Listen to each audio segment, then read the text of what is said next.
This story explores the violent and complex relationship between humanity and the galactic species it encounters. Humanity is young to the galaxy but deadly in its response to threats. 3 different empires, the Hive of Severe, the Kriener Empire, and the Briar Pirates, each faced extinction at humanity's hands. The tale challenges the simple idea of evil, showing a universe where survival, revenge, and misunderstanding create tragedy on a vast scale. The tone is intense and emotional, exposing the weight of loss, the hunger for justice, and the fear that humanity inspires across the stars. The stakes are high. The galaxy watches nervously, knowing that crossing humanity can lead to extinction. The room was silent except for the soft hum of the sonic projectors. Professor Mihi stood tall at the front, his pale blue skin glowing faintly under the classroom lights. His amber eyes scanned the mixed group of students, all from different species, all eager and tense. Behind him, the image of a human, simple and unassuming, glowed on the wall. The Kriener Empire is gone. The Briar people no longer exist. The Hive of Severe was wiped out, Mihi began, his voice calm but firm. And the reason? Because they angered one species from Earth, humanity. The students shifted uneasily. Jido, a red-winged creature with sharp eyes, could not stay silent. Are humans evil then? He asked. If they wiped out entire species, what else could they be? Mihi smiled slightly, pacing slowly. Evil is not the word I would use. Merciless, yes. But there is more to their story. He pressed a button, and a timeline of Earth's history appeared behind him. Humans have a long history of violence and bloodshed. But their need for justice runs deeper than any other species. It is a history written in pain. Another student, a red-feathered aven named Olin, raised a wing. Many species have violent pasts. Why do humans stand out? Why did the Galactic Council allow 3 species to be wiped out? Mihi nodded. The council judged each case carefully. They saw humans acted in response to great provocation. But isn't killing 3 entire species too much? Jido pressed. That is the question we must explore, Mihi said. To understand humanity, you must hear the stories of each extinction. The room grew quiet again. Mihi's voice lowered as he began the tale of the Hive of Severe. The Hive was ancient, a vast network of bodies spread across 5 star systems. Their consciousness connected like a web, sharing thoughts and memories instantly. When humans first met the Hive, they were curious and welcoming. Humans invited many species to Earth. The Hive sent several bodies to live among humans, learning their ways. For 3 months all seemed well. Then came the Red Night. In a sudden attack, Hive bodies killed thousands of humans and cities around the world. Families were destroyed in their sleep. Research labs were raided. The Hive did not try to hide. They sought to learn from their attack, using the deaths to feed their collective mind. Why would the Hive do this? A young student whispered. Because the Hive sees individual bodies as disposable, Mihi explained. They did not understand human rights. To them, sacrificing some was worth the knowledge gained. Humans did not forgive. Within 6 hours, every Hive body on Earth was destroyed. Borders closed. Earth isolated itself for 30 years. But humans learned. They studied the Hive's psionic network and built a weapon called Mindbreaker.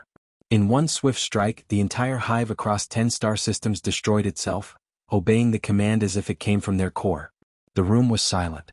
Even the hum of machines seemed to pause. No one could stop it, Mihi said quietly. The Hive's extinction was a warning heard by all psionic species. They feared what humans might do next. Jido raised a wing again. So the Hive was a warning. But the Kriener Empire is different, right? They were individuals, not a collective. How could humans justify wiping them out? Mihi's eyes darkened. The Kriener story is darker. It began 35 years after the Hive's fall, when humans finally left isolation and started exploring the galaxy. Humans chose a barren world with no native life for their first colony beyond Earth. But the Kriener Empire had claimed that space. They saw the humans as trespassers. One day, Kriener forces attacked the colony, not the military parts but the homes, schools, and hospitals. Entire families were killed in hours. Why attack civilians? A student asked in shock. Because the Kriener believed breaking an enemy's heart would end the fight, Mihi said. They expected humans to retreat. Instead, humans unleashed fury unlike anything seen before. For 3 years, the two fought a brutal war. Humans used guerrilla tactics and reverse-engineered ancient weapons. They created antimatter missiles that could bypass defenses. At the war's end, humans struck the Kriener home world's military command with surgical precision. The Empire surrendered. But if they surrendered, how did the Cryoner become extinct? Asked another student. Mihi's laugh was dry. Because the colony refused to stop. They declared independence and hunted every Cryoner in the galaxy for 15 years. They became known as the Memorial Fleet. The Galactic Council did nothing. Earth called it a civil war. But by the time anyone could act, the Cryoner were gone. The room grew heavier with silence. And the Briar? Asked a small voice from the back. The Briar's story is tragic and strange, Mihi said. They were pirates, not a great empire. When they kidnapped a human child, they thought they'd ransom her for profit. But the child carried common Earth illnesses unknown to the Briar. Within days, the Briar crew was dead. Their entire species, 20 million, wiped out by a child's cough. The classroom erupted in disbelief. Mihi's face was solemn. This extinction was unintentional. A terrible accident caused by human biology. He paused, then looked at the students. So, are humans evil? Or is the truth more complicated? The students looked at each other, unsure how to answer. The question hung in the air, heavy and unanswered. The classroom was thick with tension. Students whispered among themselves, trying to make sense of the stories they had just heard. Humanity was both protector and destroyer, merciless and innocent, united and divided. Professor Mihi stood quietly, watching their reactions. He tapped the projection, bringing up a glowing map of human space. You now understand why humanity is both feared and misunderstood. But the question remains, why do they act this way? The students looked at him, their eyes reflecting curiosity and unease. Humans, Mihi said slowly, are driven by history. Their past is filled with struggle, violence, and loss. But also resilience and hope. When faced with danger, they fight with everything they have. He paced the room, hands clasped behind his back. The hive attacked without warning. The Cryoner slaughtered innocents. The Briar were careless. In every case, humans responded with overwhelming force, not just to survive, but to ensure it never happened again. Jido raised his wing, his feathers ruffled with emotion. But is revenge justice? How can such destruction be justified? Revenge and justice often walk a thin line, Mihi said, meeting Jido's gaze. Humans see their actions as necessary. Their sense of right and wrong is strict and unforgiving. They believe that failure to act decisively invites more violence. A small, aquatic student bubbled softly from the back, translating in the classroom's common tongue. But what about mercy? Did humanity ever show mercy to those they fought? Mihi nodded. At times, yes. But mercy is complicated. After the hive's destruction, humanity isolated itself for decades. They studied, prepared, and watched. When they returned, they showed restraint in many cases. He flicked his glasses and a new image appeared. A photograph of a human girl, Lisa, smiling. This child, though she caused the Briar extinction unknowingly, grew up to dedicate her life to preventing such tragedies. The students leaned in, captivated. Humanity is not a single voice, Mihi continued. They are many factions, often in conflict with each other. Some seek peace. Others seek power. Some hunt for justice. Others hunger for vengeance. Creon the Balorian spoke up, his voice low and steady. Is that what frightens the galaxy the most? That humans are unpredictable? Mihi's amber eyes glinted. Exactly. Other species can be studied, predicted. Humans are fragmented. Each group carries the potential for great violence or great hope. Their internal conflicts only make them harder to understand. A student with insectoid features asked, why did the Galactic Council allow this to happen? Why did they not stop the Memorial Fleet from hunting the Cryoner? The professor sighed. Intervening risks war. The Council feared another hive incident. They chose to watch, hoping the conflict would end on its own. The room grew quiet as the weight of those words settled. Humans teach us an important lesson, Mihi said softly. That survival is not always clean or fair. That justice is a complicated, sometimes brutal thing. And that the galaxy must tread carefully. He turned off the projections. Tomorrow we will discuss the wider impact of humanity's rise on galactic politics and the uneasy peace that now holds. The bell rang. Students gathered their things, still deep in thought. Outside, the stars blinked cold and distant. The next day, the classroom was filled with a heavier energy. The students knew that understanding humanity was not just about stories of war and extinction. It was about the shifting balance of power in the galaxy itself. Professor Mihi stood before them, his expression grave. Now that you know what humanity has done, it is time to learn what the galaxy has become because of it. He projected a holographic star map showing the boundaries of major empires and coalitions. The red glow of human-controlled space spread like wildfire, growing steadily each year. Before humanity joined the Galactic Council, many species saw the galaxy as a place of order.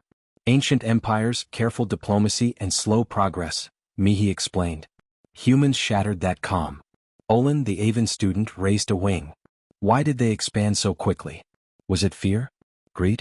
Or something else? Mihi nodded. All of those, but also survival. The memories of betrayal and loss are fresh. Humans do not take risks lightly.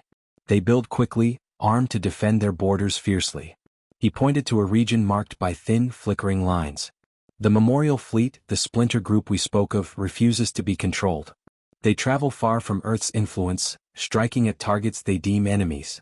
A murmur rippled through the class. Are they pirates? One student asked. Some call them that. Others call them freedom fighters or avengers. The truth is, their actions are unpredictable and dangerous. Mihi clicked, and the map shifted to show several conflict zones. Since humanity's rise, wars have erupted across previously stable regions. Some species unite to face the human threat. Others seek alliances with humanity, hoping to avoid destruction. Jido's feathers bristled. Is the galaxy on the edge of war? Always, Mihi said. But with humans the stakes are higher. Their technology advances fast. Their tactics are ruthless. But their culture is complex. Creon leaned forward. What do humans want? Power? Revenge? Peace? Mihi smiled faintly. They want all those things. And none. Humans are full of contradictions.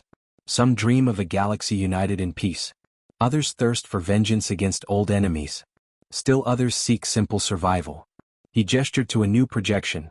Images of human families, soldiers, scientists, and politicians. They are not a single people.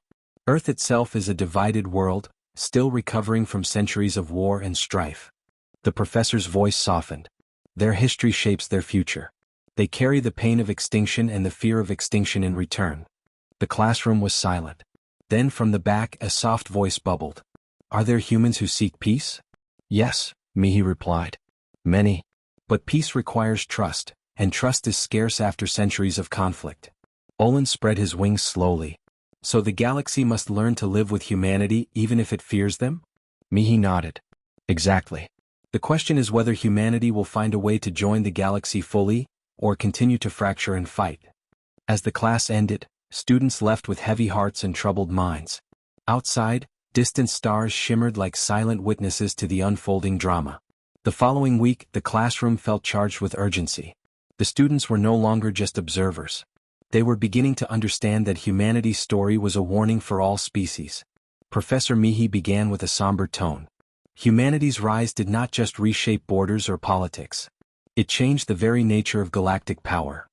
He displayed images of massive space battles, planets scarred by conflict, and refugees fleeing destroyed homes. Their wars are brutal, but they are also fights for survival and memory. Humans do not forget their dead. Jido spoke quietly. But why does humanity hold on so tightly to vengeance? Doesn't it trap them in endless war? Mihi nodded slowly. Vengeance is a powerful force. For humans, it is tied to identity. Losing a family or a home leaves scars that last generations. He showed a projection of the Memorial Fleet, their ships marked with red banners prowling deep space. These splinter groups are not just military forces. They are reminders of loss and anger. Some seek justice, others seek revenge, and some lose themselves entirely. A Soren student, known for emotional control, raised a scaled hand. How does Earth's government view these groups? Mihi's expression darkened. With fear and frustration. They lack control over many factions. Some believe peace is impossible while others work desperately to prevent further bloodshed. Creon asked, what about the rest of the galaxy? How do they react? The galaxy is divided, Mihi replied. Some species seek alliances with humans, hoping to benefit from their strength. Others prepare defenses, fearing inevitable conflict. He paused. There is also a deep unease about what humans might do next. If a species with no natural psionic powers could destroy the hive, what else might they be capable of? Olin looked thoughtful. Do humans fear themselves? Mihi smiled faintly. Yes. Humanity's greatest enemy is often itself. Internal conflicts have led to as much destruction as wars with others. He ended with a warning. The galaxy watches. And waits. for the next move. The bell rang sharply, breaking the heavy silence. As students filed out, the weight of what they had learned settled over them. The story of humanity was no longer simple. It was a complex web of survival, violence, hope, and fear. The classroom was quiet, filled with thoughtful faces.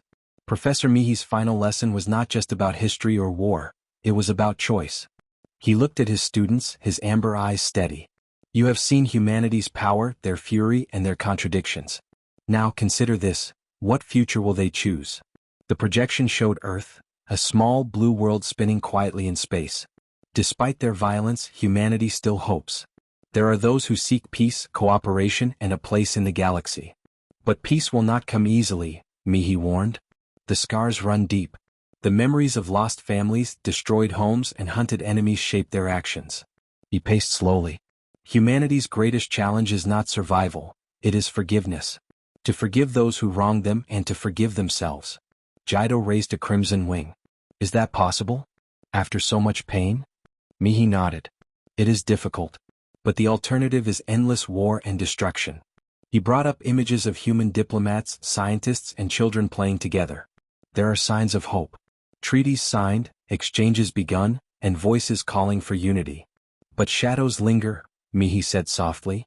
The memorial fleet and others continue their hunts, fueled by grief and rage. They remind us that the path to peace is fragile. Creon's voice was low but clear. What can the galaxy do? Understand, Mihi answered. Learn from humanity's past, their strengths and their flaws. Respect their complexity and be prepared, for humanity's actions will shape the galaxy's future. He turned off the projector and smiled warmly. And remember one final lesson, do not underestimate the species from Earth. They may surprise you. The students rose, their minds heavy but enlightened. As they left, the stars outside twinkled, silent witnesses to the ongoing story of humanity among the stars.